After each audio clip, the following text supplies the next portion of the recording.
Hi, everyone. You're listening to Right in Front of My Face, a podcast talking about big things happening right in front of us. I'm your host, Shannon Hull, and today's topic is a broad strokes lesson on Indigenous human rights with activist and attorney Gabe Galanda. There was a story on the news last week that followed the renaming of the Indiana pro baseball team from the Chiefs to the Guardians. And now that I have this conversation under my belt, I understand the importance of it in an entirely new way, and I hope you will too. If you walked by Gabe on the street, you'd have no idea that he was raised on a reservation, deviated from the norm of his tribe, went to college, followed by law school, and has now dedicated his law practice and life to helping the disenfranchised by representing tribal governments and citizens. You'd never guess by looking at him that for 13 years, he's been named to best lawyers in America in the field of Native American law and dubbed a super lawyer by his peers from 2013 to 2020. I have to fess up to the fact that I know this about Gabe because his family and mine have been friends for a long time. I've known him for about 9 years, and in that time, I've seen him take higher profile cases, as well as become a community activist in my neighborhood. Gabe is by far my favorite person to ask any question I have about politics because his lens on life is so clear and focused and so different from my own. He's brilliant, so he always knows most of the answers to my questions, but he's also pragmatic and solution-focused, so he doesn't just rant. He usually has a pretty smart proposal to solve whatever problem we're faced with and knows the political system well enough to tell me the truth about what's really going on. I follow him on Twitter, which you should absolutely do too. His handle is @NDNLawyer, because he'd been quoted in an article that I'd read through his feed. We'll talk about the case he was quoted on in the podcast. But through the article and his subsequent tweets, I kept reading words I didn't really understand, like blood quantum and disenrollment. Now, as a white person, I've never heard those particular words because my Caucasian tribe has never once questioned my ancestry or asked how much Irish I actually have in my DNA. I've just never had to worry about it. So I studied up a bit so I could ask Gabe all about it. I really want to thank Gabe for coming to the table with real honesty and eagerness to teach and give an opinion. There are people in life who, when they speak, you listen and you realize how much you truly have to learn. Gabe is one of those people. Thankfully, he is also a person who is willing to very patiently answer all my questions and willingly educate those of us who don't know about Indigenous rights. We owe it to ourselves and our Indigenous brothers and sisters to learn. So on the podcast today, I have Gabe Galanda. Gabe, I'm going to let you introduce yourself and all your credentials. And then we're going to talk a little bit about why you're here, because you are tackling some issues that are specifically related from you are the literal face of a community advocate, I would say. And you do a lot of things that have impacted my community, like literally right in front of me, from saving 35th from bike lanes to tackling tribal disenrollment. You do a lot of things. So introduce yourself. Let's talk about you. And as I just tweeted out that you are the first guest that has ever provided me a show outline. So I'm just along for the ride, Gabe. It's called Run of Shows, I've learned. Yeah, it is. So hello, Shannon. My name is Gabe. I'm pleased to be here. I'm an Indigenous rights lawyer with offices right here in Wedgwood on 35th Avenue in Northeast Seattle. Galanda and Associates. Galanda Broadman, PLLC. I belong to the Round Valley Indian tribes of Northern California, descending from the Nomaleki and Concow peoples.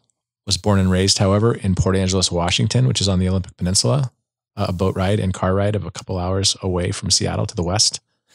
And since 2000, I have made my home also right here in Northeast Seattle in Wedgwood. Oh, so we've lived here for the same amount of time. I moved to Seattle in 2000. Yeah, 21 years.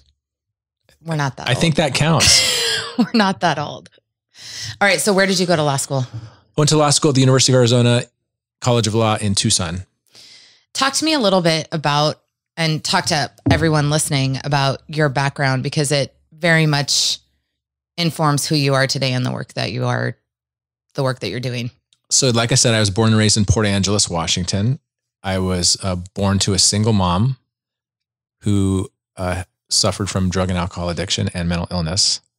And actually, while she was pregnant with me, my dad was sent away to the Washington State Penitentiary to do time.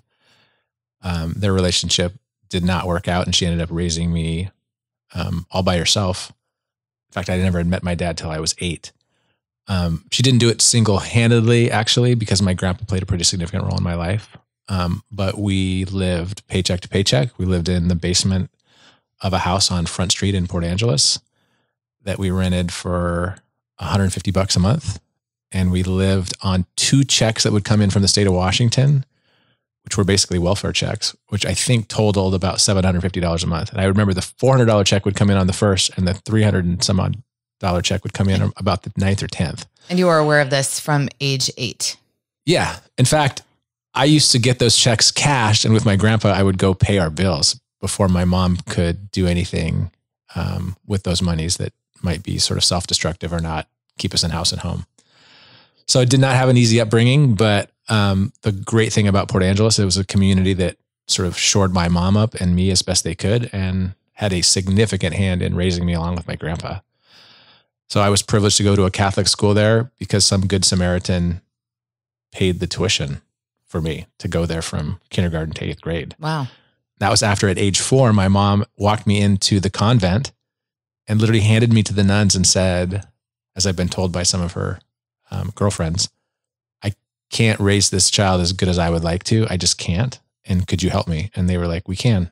And they enrolled me in kindergarten at age 4 and found somebody to pay my tuition until I was in 8th grade. Wow. So those are the type of things that this community did for me. When they say it takes a village, or as Hillary says, it takes a village, like there are certainly occasions where it took a village, and that's exactly what happened to me. I really have goosebumps. I didn't know that was a part of your story. I didn't either till one of my mom's girlfriend, my mom's now passed away, but told me that story about the convent. I'm like, oh, that's how that happened. I had no idea. I just went to school. Wow. So yeah, that was sort of the life and times. But I graduated from Port Angeles High School, went to community college in Port Angeles, Peninsula College, which I recommend to anybody 100%. who doesn't feel like they're ready for the university or the college environment. Go to a community college. And I think now it's free.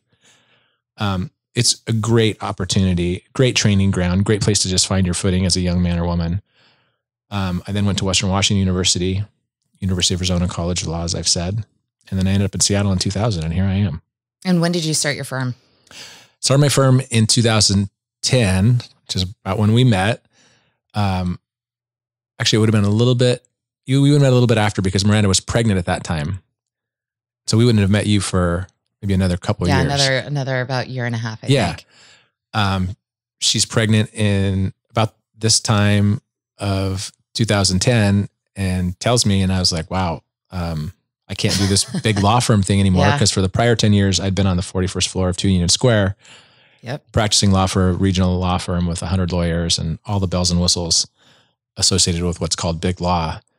And I just knew I couldn't meet the demands of being an equity member there and a board of director there and running a tribal practice group there, and then still try to be the husband and father. So you were doing tribal law within your law firm. Yeah, it was not something the firm had ever done until I got there. But for the first 5 years of my experience there, I just learned how to lawyer. I just cut my teeth doing whatever they told me to do, which was largely corporate defense. And then by 2005, I had started, marketing myself as a young Indigenous lawyer, and the phone started ringing. I got my own clients. We then established a practice group, myself and current city councilwoman Deborah Juarez. We were co-chairs of this practice group. Oh, I didn't realize that's how you two knew each other. Yeah. Okay. And then we ran for the next, 5 or 6 years until Miranda got pregnant, and I decided I just couldn't meet the demands downtown and meet the demands I had of myself at home. Okay. And we started the law firm in 2010, and the rest is history. So talk to me a little bit, because I don't know, obviously with this podcast, I take the lens that I look at life through, which is unbelievably narrow. So talk to me a little bit about what would happen at a tribal law practice. Well, we represent basically a certain type of client, be it a tribal government or a tribal business or enterprise or an Indigenous individual who finds themselves in some controversy or transaction or legislative situation or regulatory situation and needs legal help. And typically, if you're going to spend several $100s an hour on a law firm, it has to be significant or you wouldn't. So the things we handle are typically quite significant to our clients. So we represent tribal governments in treaty rights matters, territorial defense, taxation disputes with local government, protecting cultural property and ancestors. And we're not talking about one or two people. We're talking about big groups of people that you represent. Yeah, when you represent a tribe, you're representing, say the 10,000 or 11,000 person Yakima Nation by and through their elected leadership, which is the tribal council. We also represent individuals, and sometimes those groups can be in the hundreds if they're being, for example, disenrolled from their tribe. So the clients are all tribal, all indigenous, but they can be government, they could be business, or they can be citizen, depending on the controversy. And not just in the state of Washington. Yeah, we have clients in Washington, Oregon, California,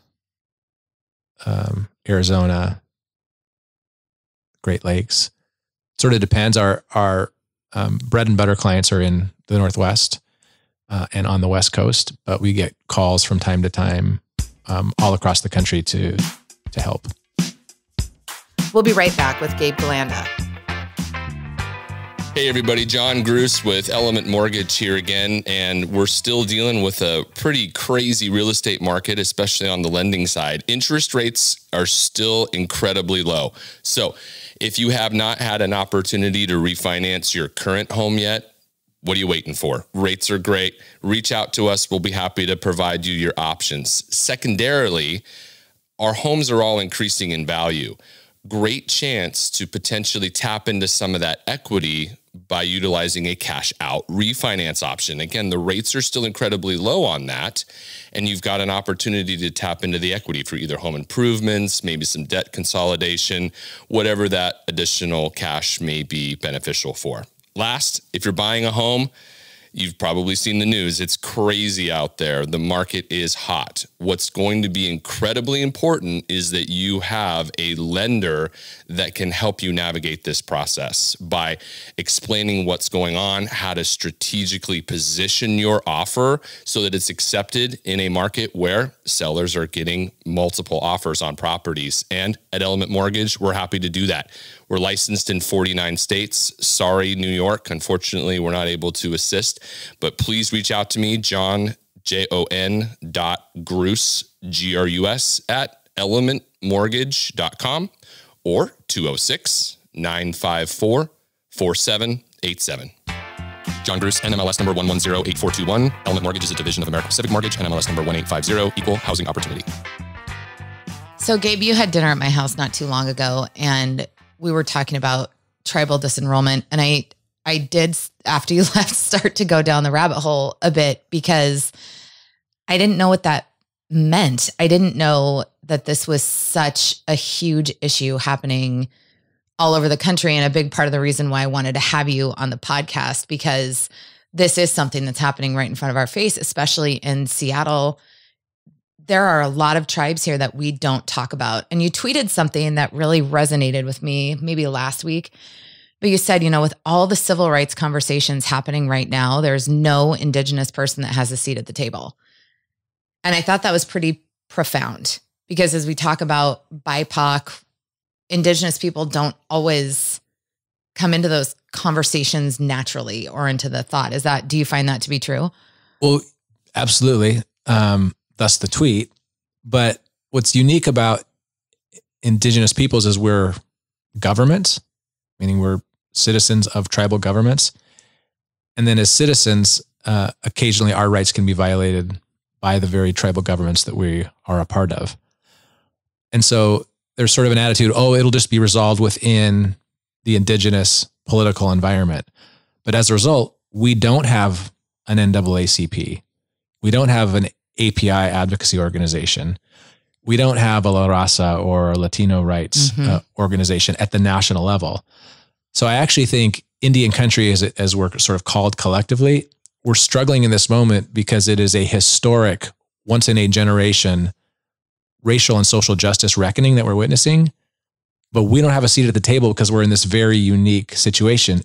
And some of our governments are as oppressive as, say, the Minneapolis Police Department or the Trump administration. This is what I want to talk about because I really I want an education about it. And I know there are other people that are going to hear this and be like, what? So talk to me about that, because this was the piece to me where when we had the conversation about it before you agreed to come on, it was like, wait, let me get this straight. You can't get the federal government to help you because you are Indigenous and a part of a tribe, but then the tribe won't help you. So where do you go? Well, that's the dilemma. Right. For a lot of people, so for example, there have been 10,000 Indigenous citizens disenrolled or essentially exiled or excommunicated from their tribes. They don't have the same civil rights that you or I might have in the event, say, our citizenship was being challenged by government. And incidentally, you and I are both here because we were born here. And the 14th Amendment of the United States Constitution says if you're born unto this land, you belong here. And Congress can never take that right away from you, according to the Supreme Court. That's what you call natural born citizenship or birthright.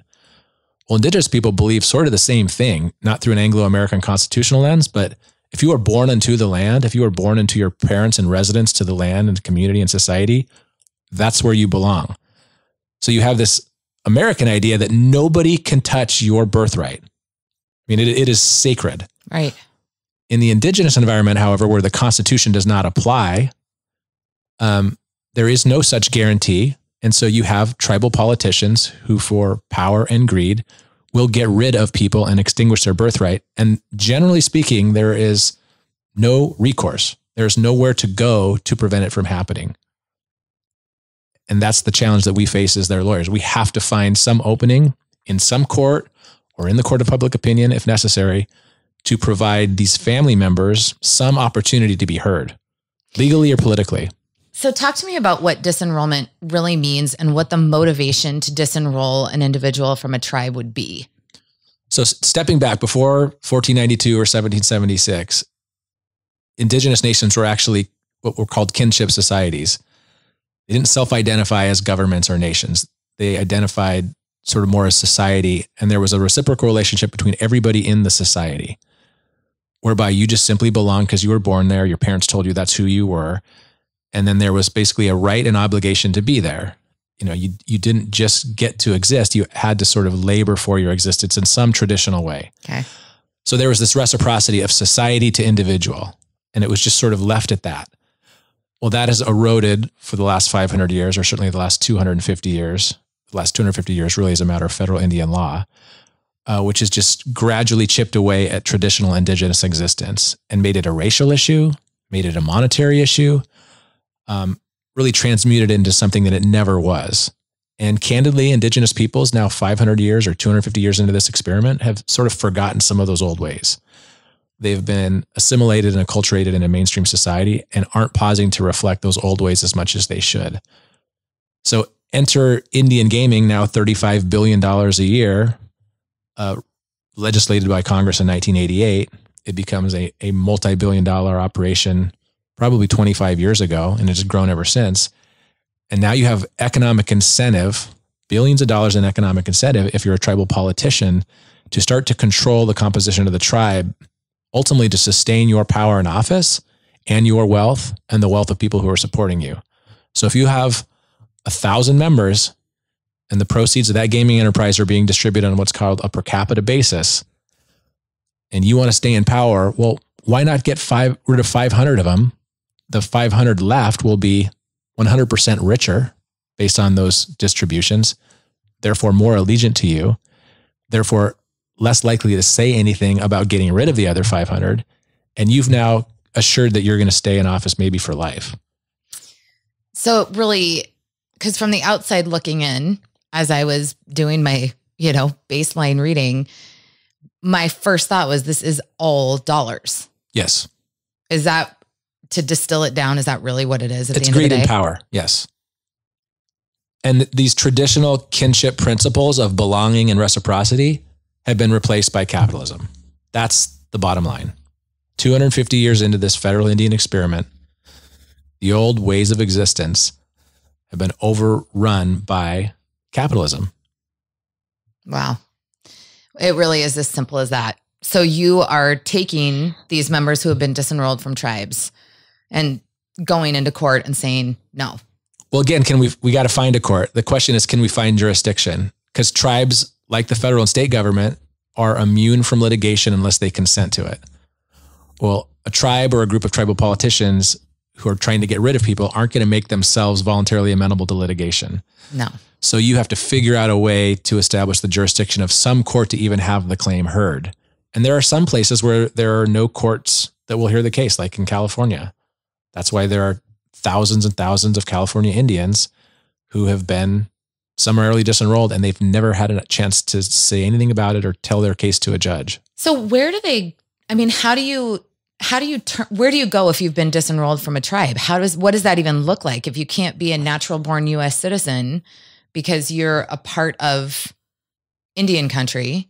What does that look like? Well, just to slightly correct you, tribal members have dual citizenship. Okay. They can be naturally born under the Constitution and be an American citizen, and then they can also be a tribal citizen. Okay.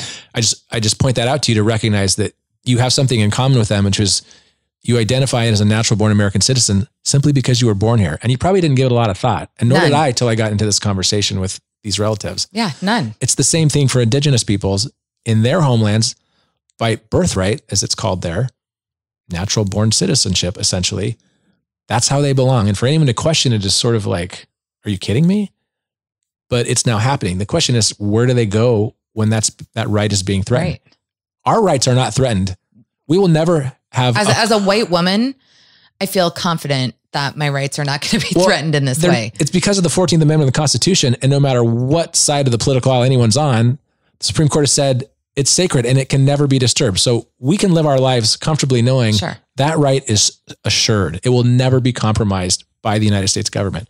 Indigenous people, however, have to live with the fear that if a certain politician doesn't like you, your right could be compromised and extinguished. And even worse, there's nothing you can legally or politically do about it, potentially.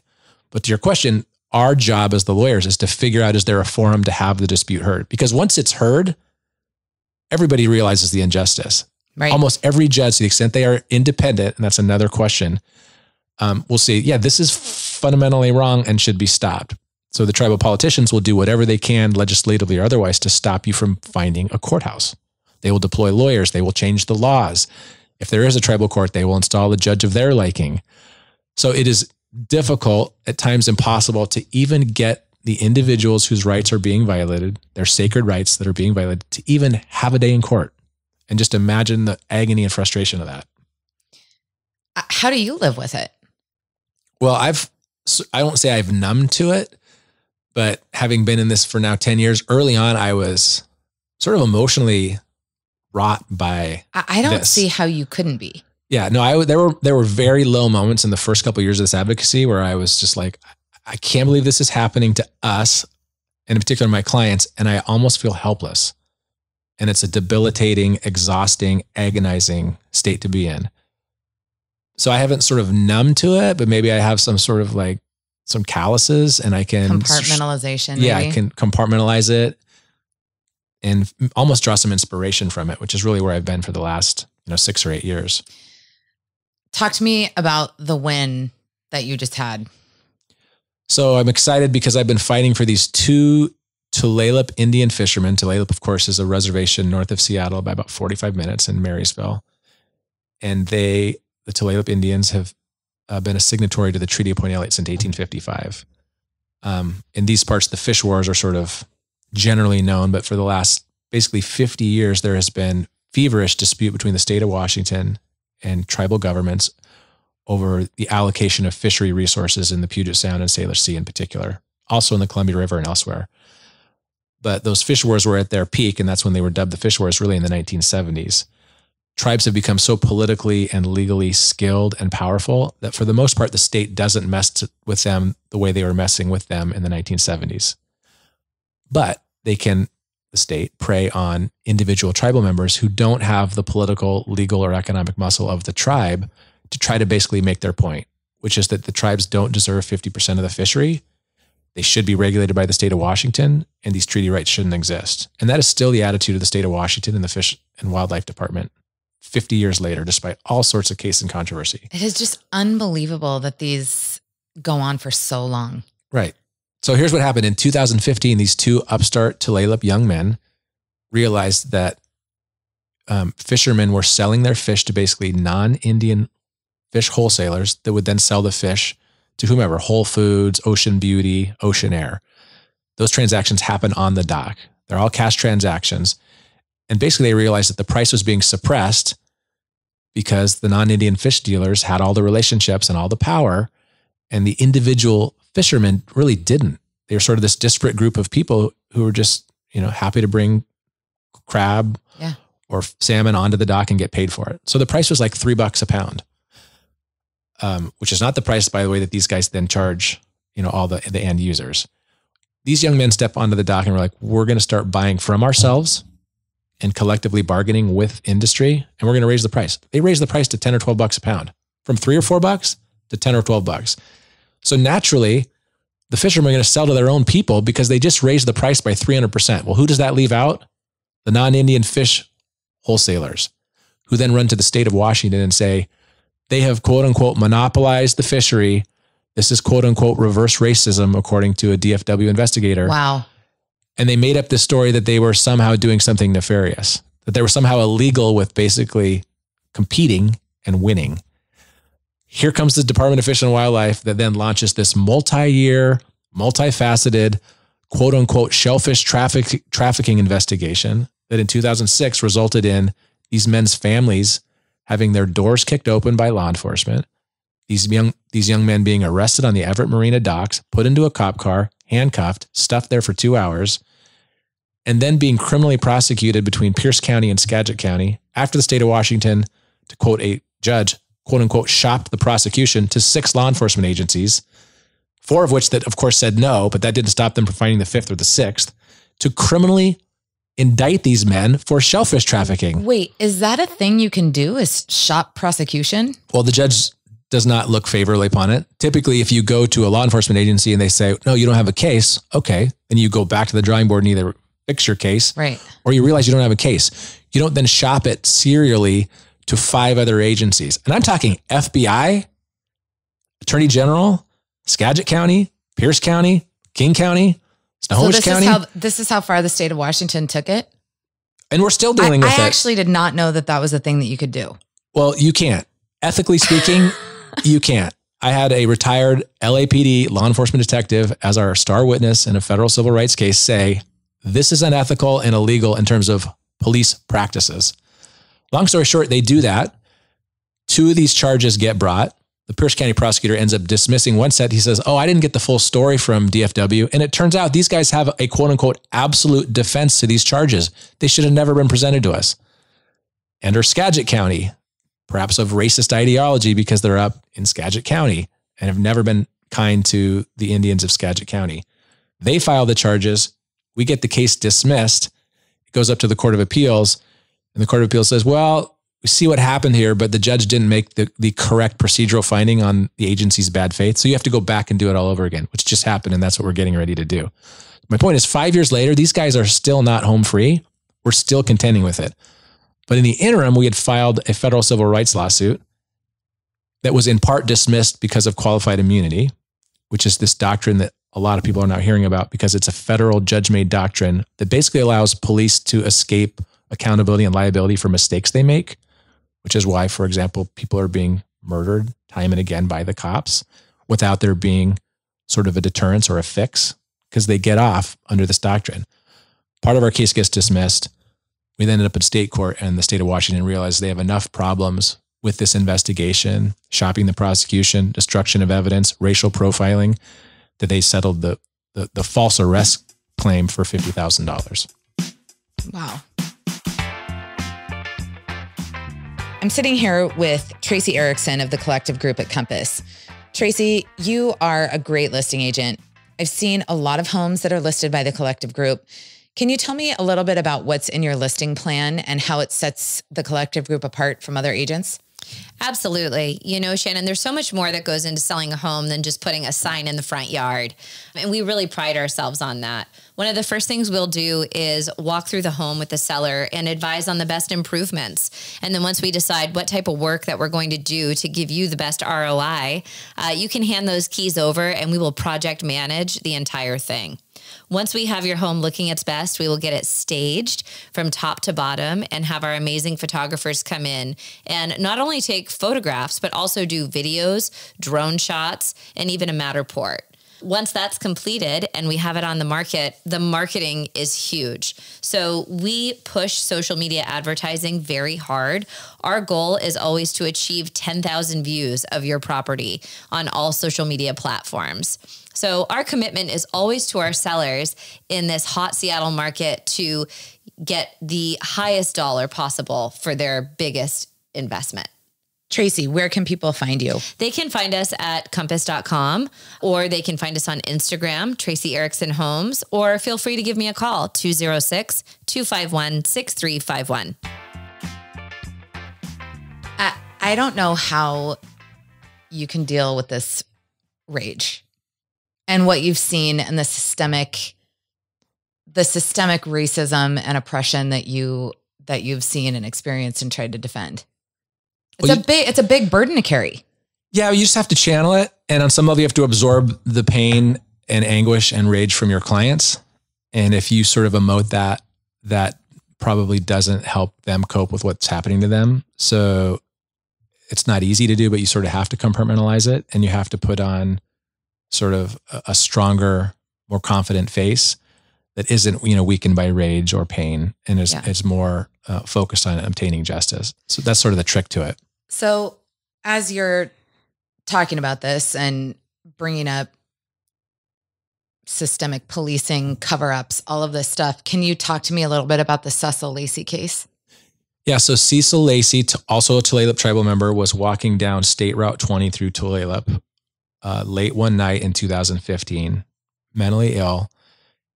He was out for a walk. He started veering into the highway, and people called the police to say, hey, there's a guy who doesn't appear to be safe. So here come the Snohomish County deputies along with Tulalip police. And so they were both Snohomish and tribal. Right. They're cross-deputized up there. Okay. The first responder, I believe, was Snohomish County.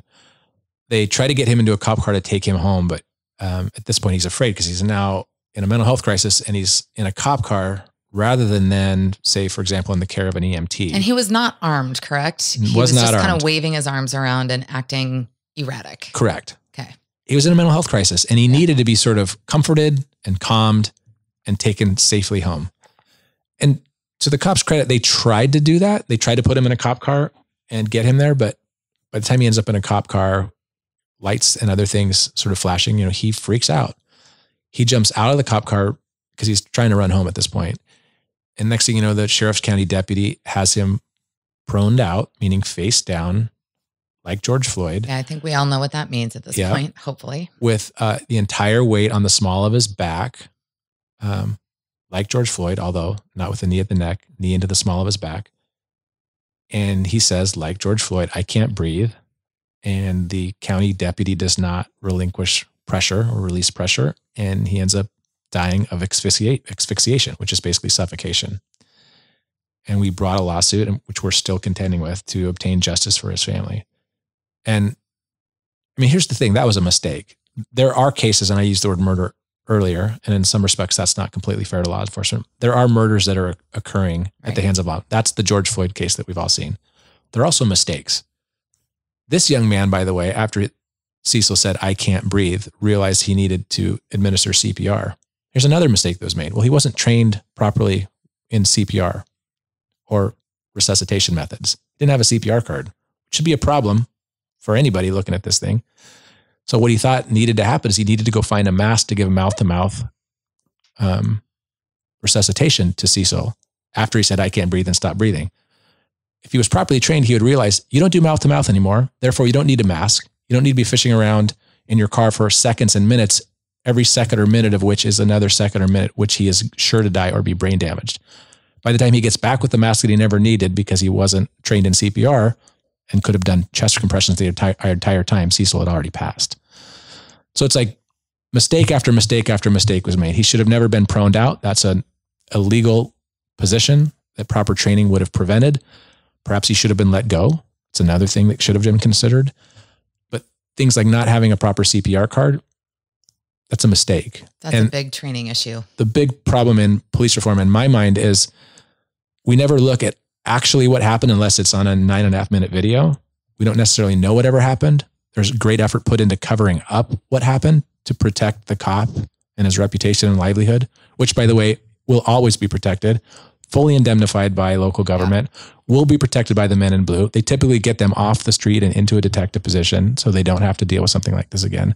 There's no professional damage that ever happens to a cop like this young man. So they cover it up. But the problem with the cover up ends up being we never know what exactly happened so that we know what then to fix so it doesn't happen again. And that's my concern. Mistakes are made. They happen all the time. But why cover up the mistake? That's where society loses because it ensures the next fatality will happen. 100%. I think that's a powerful point you make, is that covering up the mistake doesn't allow anyone to learn from it ever. So this case is still ongoing for you? This case is still ongoing.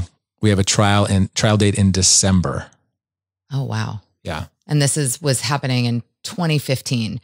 Right. So this is a little bit off topic, but I mean, off script? I know, I'm sorry. How did it feel for you to watch the whole George Floyd case go down? I didn't watch it sort of live. In fact, I was worried that those charges wouldn't stick. And I was worried about what would happen citywide, meaning in Minneapolis, and countrywide, meaning in Seattle and Portland, if they did not. But with 9.5 minutes of sort of uncontroverted video, I at the same time had some hope that the charges would stick. So honestly, I tried not to get too fixated on it because I had this sort of worry and hope at the same time. And I was ultimately just relieved, huge sigh of relief that the verdict was rendered and people could feel even for a moment. And I know a lot of people even don't necessarily feel that there was some notion of justice. So let's channel all this into, not only do you take all this on, but you are also a Northeast Seattle advocate. I have thanked you profusely for your work on Save 35th, which is my neighborhood. And there was you can probably explain it better than I can, but there was a move by our city to build a bus lane on a 2-lane arterial in our neighborhood. And there were two very distinct sides on this issue, a bus lane and a bike lane. Tell me about the start of Save 35th, because I actually haven't heard this story and I'm curious. So I got called by a former mortgage banker at Home Street Bank who actually gave me my first mortgage, small world, like 16 years ago. Okay. And he was just organizing a community coalition to oppose the city's efforts to, under guise of a paving plan, install bike lanes from basically, I don't know. It was like a 2-mile stretch of arterial. Yeah. 45th or 55th all the way to basically like 90th or 95th. And I will say that this stretch of arterial houses multiple wonderful small businesses. And the worry was that there would be no parking for small businesses and access would be kind of cut off. It was a pretty big issue. Right. I personally, and I've told people this, I could care less whether it's a bike lane or not. My concern was the city council had heard through polling the community that 70% of the community did not want this to happen. And they had rolled it out as a paving plan, which I think was a little bit either dishonest or sort of sloppy. Paving plan, people think asphalt. And in North Seattle, where there are no sidewalks, you're like, bring it. Awesome. Great. Thank you. What took you so long? Right. But nonetheless, 70% of the community looked through this idea of paving plan and realized, no, this is a complete rechannelization of 50 blocks of a very heavily trafficked street, trafficked meaning by cars, buses, pedestrians, and bikers. And it's on a hill. The climate and topography are not going to allow this to succeed. My concern was they weren't listening to the community. Again, bike lanes, I could give or take. I could see pros and cons to that. Same with parking or anything else. I got asked, can you get involved because they're not listening to the community? And I said, well, that's a problem. I just believe, especially with the city council that, according to a charter amendment, and now subscribes to district representation, if we have a councilman in District 4 who is not listening to 70% of his constituents, that is a problem. And as a matter of governance, I'm going to speak out and say, stop, or at least listen. Right. And I did. I met with him and he said he wouldn't. And I said, okay, let's go. And the rest is history. The project failed because the community was not heard. We organized over 5,000 people who pay taxes, 57 small businesses, to your point, along 35th Avenue, which are 70% of the businesses, and 5 community associations in Northeast Seattle, all of whom said, you're not listening to us. This is not preferred. And until you listen to us, we oppose the project. And ultimately, the mayor had to reconfigure the project as a result. The community won. I mean, when are you running for city council? Never. When are you going to help us, Gabe? You could not pay me for that job. Couldn't pay me enough to have that job. Why? Because the city is Talk to me about it. Polarized and balkanized, and there are members of the city council who have run the entity into the ground, and it is not a place that is conducive to having good-hearted, talented people try to help the city anymore. It's just not. What's the answer? Oh, that is a good question. The answer is to hope that we have a responsible mayor elected in November who can continue to be a counterweight to this city council, which is off the rails. Perhaps to elect at least one new voice to the city council that will start to create some semblance of sort of moderate thought or balanced conversation. But if people like you, like me, like, more moderate, intelligent people, like if you won't run, how are we supposed to find that person? Well, there's some people that say who've been around city politics a lot longer than me. And by the way, the whole 35th Avenue thing, that was my first foray into sort of local retail city politics. I didn't even know it was you behind Save 35th. I signed every petition. Once I found out it was you, I think I donated. But that was my first kind of like, wow, something is happening here. And it was cool to see a community kind of come together. Now the bike lane thing was pretty polarizing. Yeah. And that's the sad thing is, and I do lay this at the hands of the city electeds. It didn't need to be so polarized. Had they not branded it a paving plan, had they listened early on, maybe hit pause, had they done better outreach, had they been less dogmatic about it, I would like to believe that the community wouldn't have been sort of ripped apart over this issue. And we're still sort of healing from that. But that was my first foray into local politics. People who are well more experienced than I am, well, some are saying this whole thing needs to bottom out.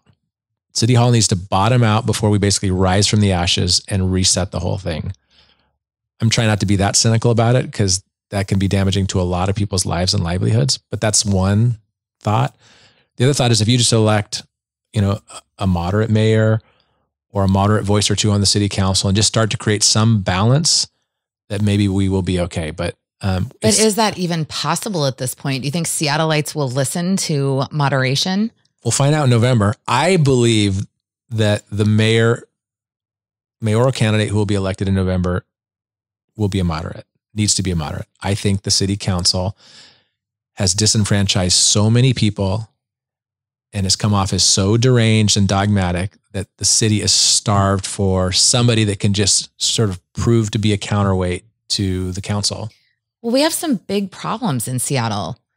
The homeless encampments on school property. I mean, that's kind of another one that I'm tapping into a little bit, but there are things that we need to address as a city that, we've got this capital gains tax now and you're like, okay, great, state of Washington, but where is it going to go? How are we going to channel something positive out of this? I mean, the homelessness issue is infuriating and disheartening at the same time. And I don't have the solution. And I would like to think if there was a solution, it would have been figured out by now.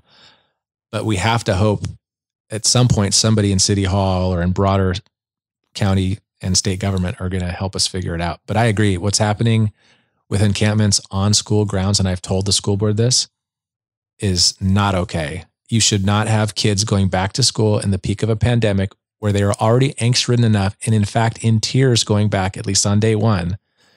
And in some parts of the city, having to worry about homeless encampments on or near school grounds. That is not okay. Kids should be at all times safe and comfortable going to school. And that is not to disparage or dehumanize the homelessness. There has to be a solution. So for example, I would like to see the city go out and give every person in an encampment at Broadview or Bitter Lake a hotel voucher and give them a safe place to live and potentially clear out the camp so that the kids can feel safer and the neighborhood can feel more at ease. Because I can only imagine what it's like to be a neighbor in that neighborhood. And maybe that's a naive way to look at it, but I have to think there has to be an effort that could realize a result where everybody is put in safe housing and the children are allowed to go to school safely. And it is maddening that people in city government have not been able to, or are not willing to, I believe, resolve the issue. It's starting to feel a little bit like butting your head against a brick wall. And it's so absolutist where there's not even a conversation that says, okay, well, let's figure out how to get there. Yeah. Right? Let's talk about it. Let's figure out how to get there. It's either yes or no. And I think we've lost that ability to have discourse in many ways in our city. And it's disheartening. So why would you wish public office upon me? Because I think you could break through. I think you are somebody who listens. And I think you've experienced enough of this inequity. I think you've seen the ways that the system works and the ways that it doesn't. And you don't tell us you have all the answers, but you're willing to have a conversation to get there. And I think that's what human beings in general need. If it's not Seattle, then the country needs you somewhere.